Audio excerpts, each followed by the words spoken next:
My name is Keith Kruger, and I am not the third untalented civic sister. It is my pleasure to be here tonight in Denver, and in fact, I am going to talk about that C worldview view of things. We're going to be talking about mastering the moment. How do we reimagine education in a time of economic crisis? If we think back, what I want to start off with, though, is how much society has changed in the last few years. So if we think to just a decade ago, if you wanted to buy a book, you went to a bookstore. Now, we can just about anywhere with an internet connection on Amazon.com download a book. Likewise with music. A decade ago, you had to go to a record store, find a CD, hope that they had something in stock. Now you can go to Pandora or iTunes. And not only that, but if I purchase a book on Amazon.com or buy something on iTunes, they predict things that I might be interested in. It's no longer about finding something that's for the average, it's finding something for me. Likewise for information. We used to have to go, 15, 20 years ago to the library. Now, everyone who has an internet connection, probably in their pocket with their cell phone, has access to the world's information. This is a Business Insider in just last December wanted to know what had become obsolete in the last 10 years, from 2000 on. Now, this is an interesting list. There were 21 things: PDAs, VCRs, 411, CDs, phone books, dictionaries, encyclopedias. You can agree or disagree with the list, but the point is there's been tremendous obsolescence of things that were everyday common just a decade ago. And the question, even tonight, this particular event is web streamed around the world. You can be anywhere, not just in Denver, and find it instantaneously. You can find a copy of my slides and download it right now. So what does that mean, though, in terms of change? The rate of change has been enormous. We've gone from businesses rethinking their business practices. It wasn't that Amazon.com or iTunes tried to improve business of book selling and music, but rather they tried to transform it. They tried to go from a mass industrial context of serving the average consumer to really moving to mass customization. So what does that mean for education? Have things similarly caught up? Well, here's a picture of a classroom in about 100 years ago. Here's a classroom in 2002. How much has changed? We still see a teacher, we still see neat rows of classes, perhaps a little bit more diverse, but how much have we fundamentally changed the structure of education? Now, let me be very clear. I am not saying that there is no innovation. For heaven's sakes, we're in Denver, we're at the ISTE conference. There's all kinds of innovation. In fact, COSN works with the New Media Consortium to do the Horizon report. The Horizon K-12 report identifies all kinds of exciting things that are happening with individual teachers in the United States and around the world. You can go in any school district and find a hero teacher. You can find what I would call an island of innovation. And in fact, tonight, we're going to be hearing from some really great, innovative educators. But the question is, have we changed the system? In fact, does the ocean fight the island? Do our policies, do our leaders support the island? Do they try to make the island bigger? Or are they fighting it to keep it in check? So how do we reimagine learning in the 21st century? What's different? What are the big questions that we really should be asking? And I think we need to start with, how do we personalize and individualize instruction? How do we, in a 24/7 environment, allow kids to move at their own pace? How do we make it an engaging environment that every learner wants to be there? How do we bridge that informal and formal education? As John Seely Brown says in his new book, The Power of Pull, that we as institutions need to move from trying to push kids to learn to how do we leverage the natural pull that they have through their natural curiosity. So what I want to talk about also is mastering this moment, because this moment is a little different. In fact, we're in really a tough economic time. This is probably the worst economic situation since the Great Depression. That means that money is really tight. In fact, our Superintendents Association just put out a survey. They said the 275,000 education jobs in the United States are likely to be lost in the next year. They also said 82% of school districts are likely to be laying off people, and 53% have a complete hiring freeze. Now, about a year ago, President Obama became president. They passed the Economic Recovery Act. We were fortunate that much of that focus, in fact, was focused on education. About $100 million, most of it for K-12, most of it to save teacher jobs, happened. And it did save jobs for that year. That money's running out. And it's running out just as states and localities are going through even greater budget cuts. So while the rest of the economy is looking a little brighter, we have a real challenge in that for education and for the public sector, the worst isn't here yet. And I run a technology association.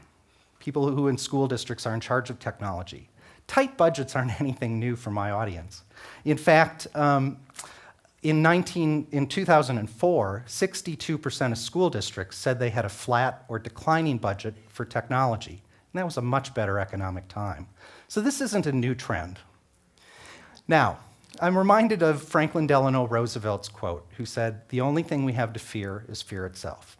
Well, I grew up in Minnesota and we had lots of deer. And you know what happens with deer when you're riding down the road and they get in your headlights? You have a new hood ornament.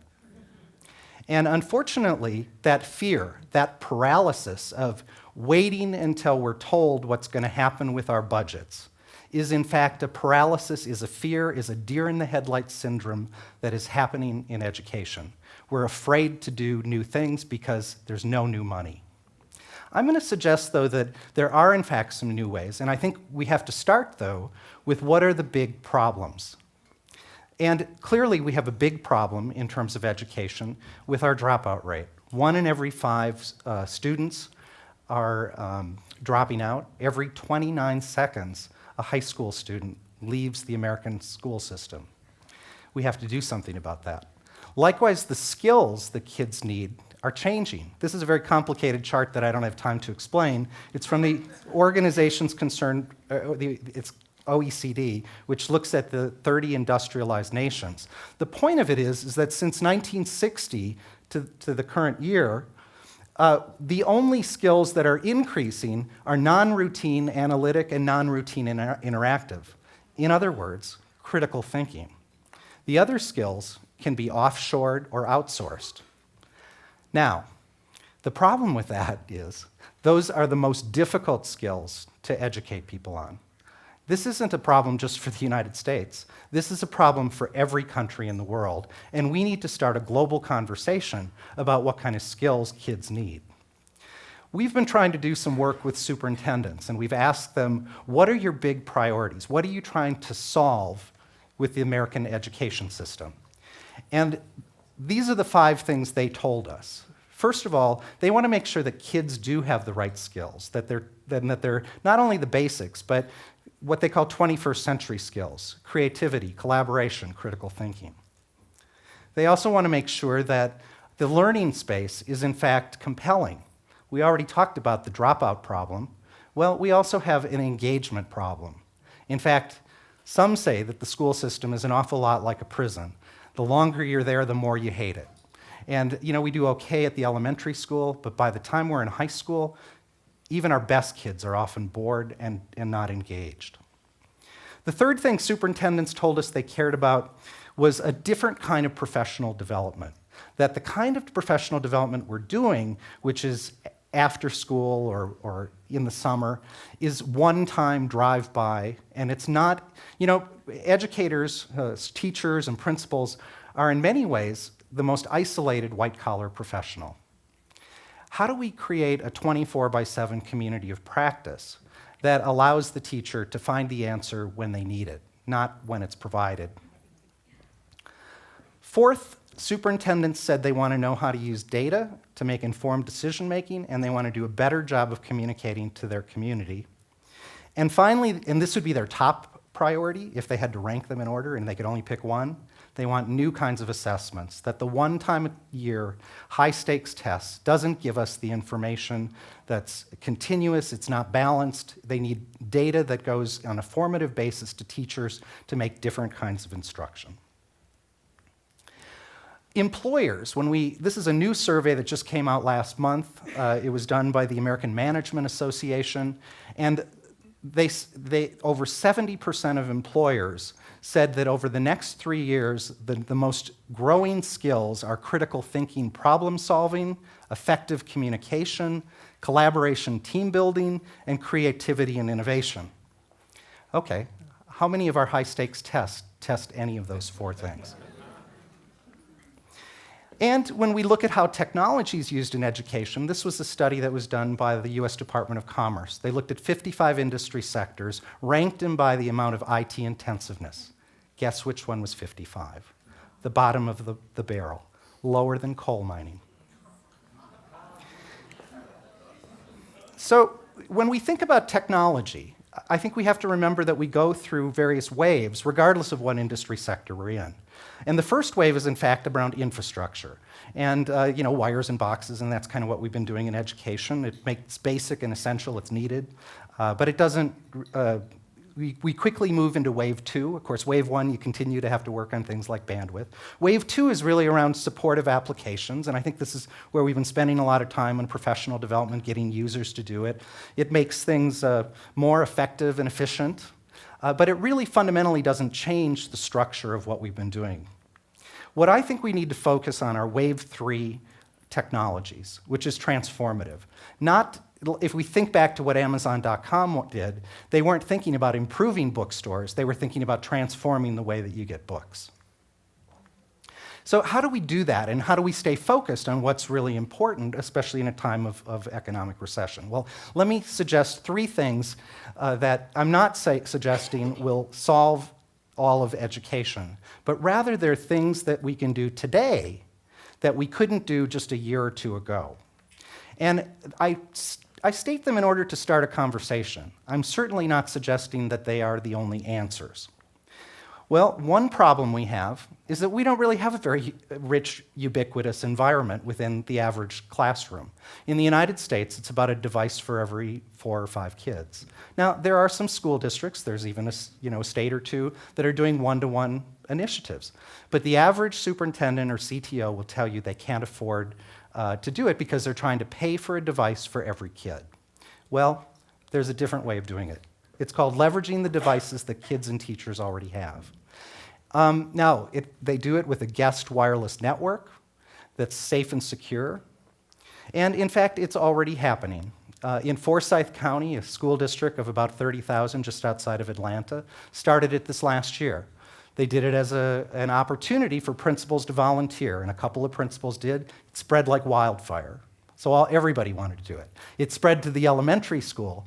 And in fact, an interesting anecdote is, in 5th grade, the #1 device is the Sony Nintendo DSi. Teachers never expected to see those in the classroom. Problem number 2, a different way of thinking. The problem we have is that in K-12, we don't have very much technical support. In fact, for every device, for every computer technician within K-12, they have to handle about 630 devices. In every other industry sector, it averages about 150 devices to a technician. That means it's really hard to upgrade software. It's very laborious. They spend weeks on it over the summer, and it doesn't really happen.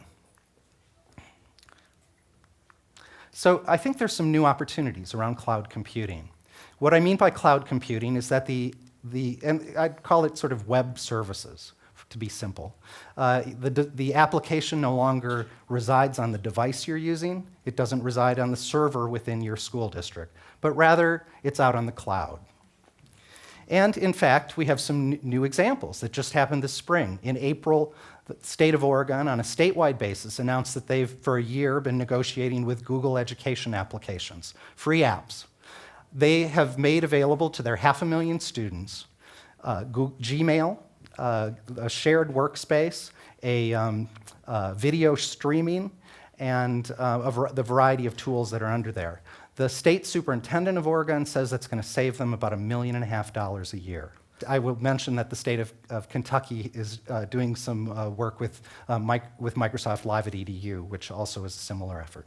The third problem I want to talk about is, in fact, stimulating creativity and collaboration. Question: do we really think that any one person is going to win the Nobel Prize in science anymore? Frankly, that's not the way that most science research happens. The big breakthroughs happen in teams. They happen globally.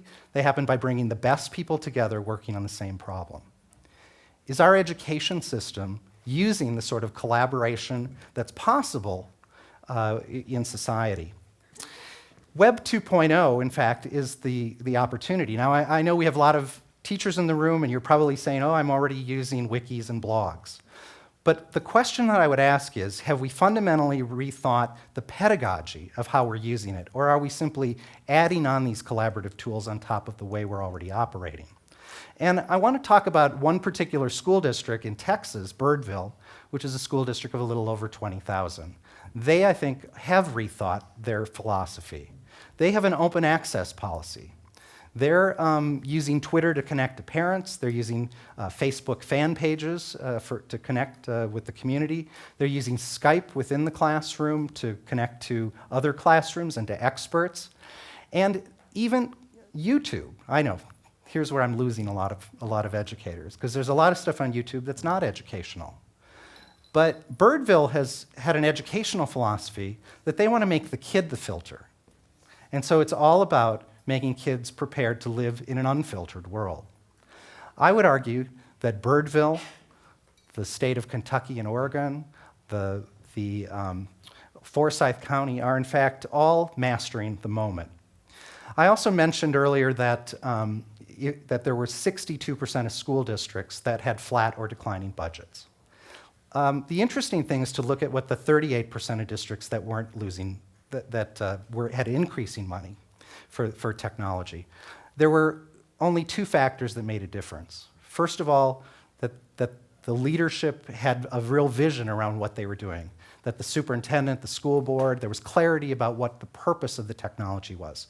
And secondly, that there was community support for it.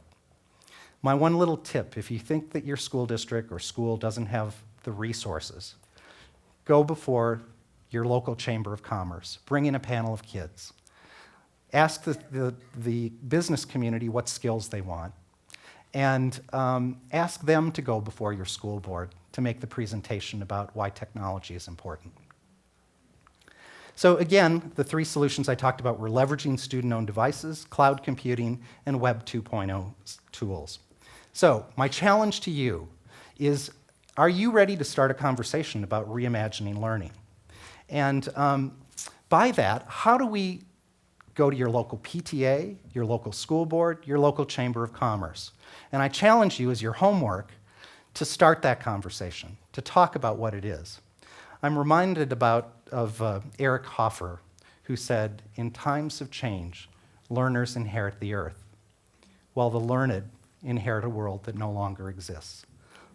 Let's make sure that our educational system is preparing kids for today and tomorrow, not for yesterday. Thank you.